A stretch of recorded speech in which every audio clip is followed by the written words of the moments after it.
So धेरै दिनपछि अब लेक्चर 5 आएको छ है त, chemical properties of phenol part 2 है। त्यसको पार्ट 1 हेरेर मात्र यसमा आउनु होला है त। हामी यहाँ चाहिँ यति एक्सनहरू हेर्छौँ है त। NH3 सँग के हुन्छ, जेड डस्ट, त्यसपछि गएर सोडियम मेटल, बेन्जिन डाइजेनियम क्लोराइड र थ्यालिक एनाइड्रेटसँग के हुन्छ भनेर यसमा हेर्छौँ है त। त्यसपछि गएर पार्ट 3 मा अरू हाम्रो इलेक्ट्रोफिलिक सब्स्टिट्युसन रियाक्सनहरू, असाइलेसन रियाक्सन, कोब्ले रियाक्सन र बाँकी भएका अरू केमिकल प्रपर्टिजमा भएको हेर्छौँ है त। यसको चाहिँ लङ भएर हामीले पार्ट 3, 4 सम्म जान्छ भने है त। पहिला सुरु गरौँ एक्सन विथ NH3 है त। एक्सन विथ NH3, फिनोलको NH3 सँगको रियाक्सन हाम्रो नेम रियाक्सनमा पनि पर्छ। यो हाम्रो बुचेरर्स रियाक्सन,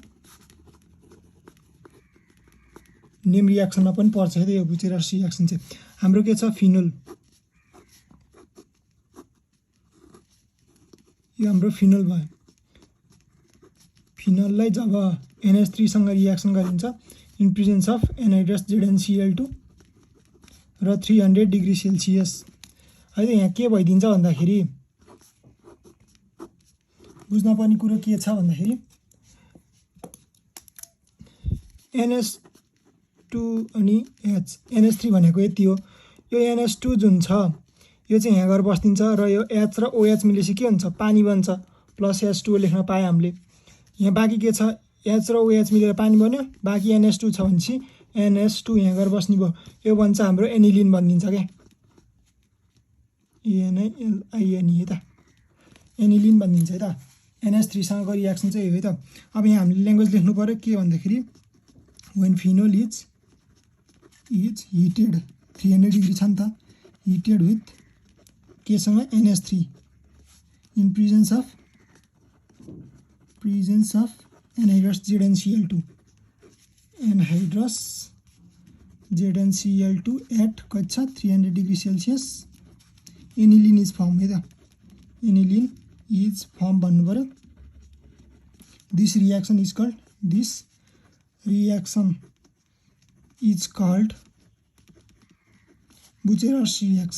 बुचेरर्स रियाक्सन है त।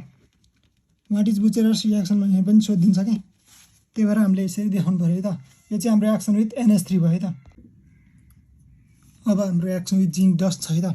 हाम्रो फिनोलको जिङ्क डस्टसँग जब रियाक्सन गरिन्छ तब के हुन्छ भनेर हाम्रो त्यो वाला रियाक्सन छ है त। जस्तै फिनोल छ है त, यो भयो फिनोल। जब यसलाई जिङ्क डस्ट भनेको Z10सँग रियाक्सन गर्ने हो क्या, त्यो हुँदाखेरि चाहिँ के भइन्छ भन्दाखेरि यो Z10 र यो O जुन छ यो मिलेर Z10O बनिदिन्छ क्या। र हामी यहाँ बाइक के छ, हाइड्रोजन छ। हाइड्रोजन यसरी बस्नु भने त यो बेन्जिन नै हो नि त। यसलाई यसरी लेख्नु र यो नलेख्नु त एउटै हो। यो भनेको हाम्रो बेन्जिन बनिदिन्छ क्या। यो Z10 र O रियाक्सन गरिदिन्छ यति, यो Z10 र O रियाक्सन गरेर हाम्रो Z10O बनाइदियो। र यो हाइड्रोजन यसरी टुप्पीमा यसरी हाइड्रोजन बस्नु र यत्तिकै यो बेन्जिन यसरी बनाउनु है त। एउटा कुरो बुझ्नु, यसरी बेन्जिन बनाउनु र हामीले यसरी हाइड्रोजन यता, हाइड्रोजन यसरी, यसरी हाइड्रोजन देखाउनु एउटै हो क्या। यो एउटा मात्र हाइड्रोजन यसरी फिर्ता तानेर देखाइदिनु पनि त्यो भने पनि बेन्जिन नै हुन्छ क्या। त्यति कुरा बुझ्नु पर्छ है त। यसरी चाहिँ हाम्रो फिनोल चाहिँ बेन्जिनमा चेन्ज हुन्छ क्या। यहाँ हामीले के बुझ्नु पर्छ भन्दाखेरि हियर Z10 डस्ट जुन छ कन्भर्ट्स फिनोलिक OH ग्रुप जुन छ इन्टु हाइड्रोजन के, OH लाई हाइड्रोजनमा कन्भर्ट गरिन्छ क्या त्यसले। भने मतलब Z10O बनाएर निकाल्दैछ त बाँकी हाइड्रोजन र त्यही भएर फिनोल चाहिँ हाम्रो बेन्जिन भन्छ। अब यहाँ हाम्रो यसको ल्याङ्ग्वेज चाहिँ when phenol is distilled with zinc dust, Z10 dust, benzene is form लेखिदिउँ क्या, बेन्जिन इज फर्म यसरी लेखिदिँदा हुन्छ है त। त्यसपछि रहेको छ हाम्रो एक्सन विथ सोडियम मेटल है त।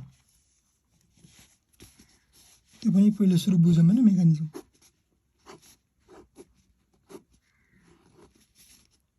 यो भयो हाम्रो फिनोल, PHNOL फिनोल है त। जब 2 मोलिक्युल अफ फिनोललाई 2 मोलिक्युल अफ सोडियमसँग रियाक्सन गरिन्छ होइन, त्यो हुँदाखेरि के भइदिन्छ भन्दाखेरि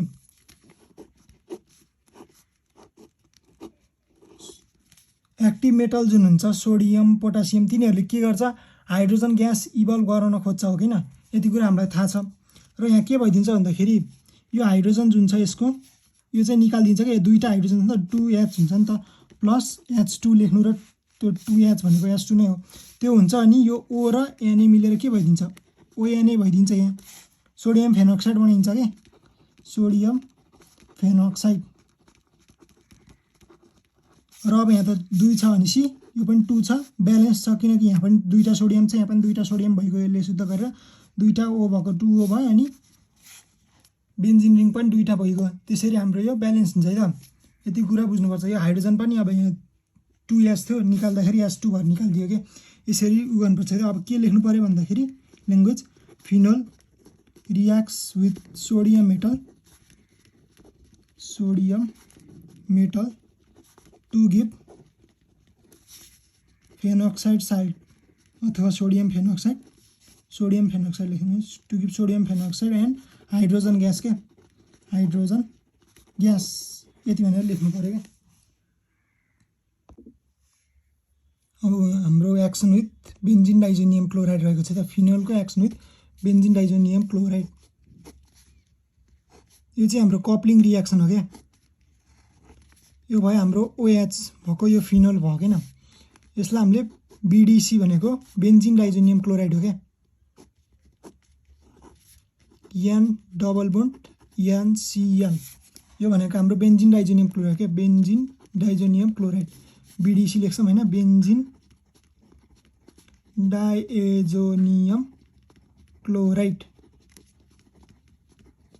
यो हो क्या BDC भनेको चाहिँ योसँग रियाक्सन गर्दाखेरि के हुन्छ हेरौँ है त जब यसलाई कपल गरिन्छ pH मेन्टेन गरेर है त 10 देखि 12 सम्म लो टेम्परेचर 0 डिग्रीदेखि 5 डिग्री सेल्सियससम्म तब के भइदिन्छ भन्दाखेरि हाम्रो यहाँ यो OH ग्रुप जुन छ यसको यो बेन्जिन रिङको सबै ठाउँमा तलतिर यस्तो पोइन्टमा के हुन्छ हाइड्रोजन हुन्छ थाहा छ हामी सबलाई यो H र अनि यो Cl मिलेर रियाक्सन गरिदियो भने के हुन्छ HCl यसरी बाहिर निस्किन्छ र यो दुईटा त अब के हुनु पर्यो कपल हुनु पर्यो कपल हुँदाखेरि जब यिनीहरू कपलिङ रियाक्सन अन्डरगो गर्छ यो OH जस्ताको जस्तै बस्छ यहाँ बाँकी के छ N छ अर्को डबल बोन्ड छ N डबल बोन्ड N भयो र यो छ हाम्रो बेन्जिन रिङ छ है त यसरी बस्नु पर्यो नि यहाँ H र Cl रियाक्सन गरेपछि त यिनीहरू दुईटा जोडिनु पर्यो कपल हुनु पर्यो भन्ने मतलब त्यो भइदिन्छ क्या यो हुँदाखेरि चाहिँ के हुन्छ पारामा के छ हाइड्रोक्सी ग्रुप छ पारा हाइड्रोक्सी एजो बेन्जिन के N डबल बोन्ड N भयो भने एजो भनेर पढ्छ भने हामीले क्लास 11 मै पढेछौँ के पारा हाइड्रोक्सी एजो बेन्जिन हैन यो चाहिँ हाम्रो ओरेन्ज डाई हो क्या ओरेन्ज कलरको हुन्छ है त ओरेन्ज डाई यसरी चाहिँ हाम्रो यो action with BDC benzene diazonium chloride यसलाई हामीले कपलिङ रियाक्सन COU-PLING कपलिङ रियाक्सन पनि भन्छौँ क्या सी यस्तो हुन्छ है त अब यसको ल्याङ्ग्वेज लेख्नु पर्दा चाहिँ when phenol is coupled अथवा condensed है त coupled अथवा CONDENSED condensed with benzene diazonium chloride BDC है त in a slightly के हो यो त अल्कलाइन मिडियम हो अल्कलाइन मिडियम 10 देखि 12 छ नि त pH त्यही भएर 7 भन्दा माथि गयो भने त अल्कलाइन हुन्छ नि त in slightly alkaline medium at low temperature 0 देखि 5 छ नि त low temperature 0 to 5 degree celsius है त कलर्ड कम्पाउन्ड है त कलर्ड कम्पाउन्ड यसरी लेख्नु कम्पाउन्ड पारा hydroxy azo benzene is form azo benzene is formed which is also a an azodie लेख्नु है त an azodie this is a coupling reaction an example of लेख्नु an example of COU-PLING coupling reaction है त कपलिङ रियाक्सनको example हो क्या यो पनि हुन्छ एनिलिन जब हामीले अमिन पढ्छौँ एरोमेटिक अमिनमा पनि हुन्छ क्या कपलिङ रियाक्सन यो पनि भइहाल्यो है त। यसरी हाम्रो रियाक्सन प्रोसिड हुन्छ है त। अब चाहिँ हाम्रो रियाक्सन थ्यालिक एनहाइड्रेट छ है त। फिनोललाई जब थ्यालिक एनहाइड्रेटसँग रियाक्सन गरिन्छ तब चाहिँ हाम्रो फेनोल्फथ्यालिन बन्छ क्या, फेनोप्थ्यालिन भन्छ नि, त्यो भन्छ इन्डिकेटरको रूपमा युज गर्ने होला, त्यो हाम्रो फर्मेसन भइदिन्छ है त। के भइदिन्छ भन्दाखेरि थ्यालिक एसिड भनेको हाम्रो पहिला सुरु के हो त्यो बुझ्नुपर्छ है।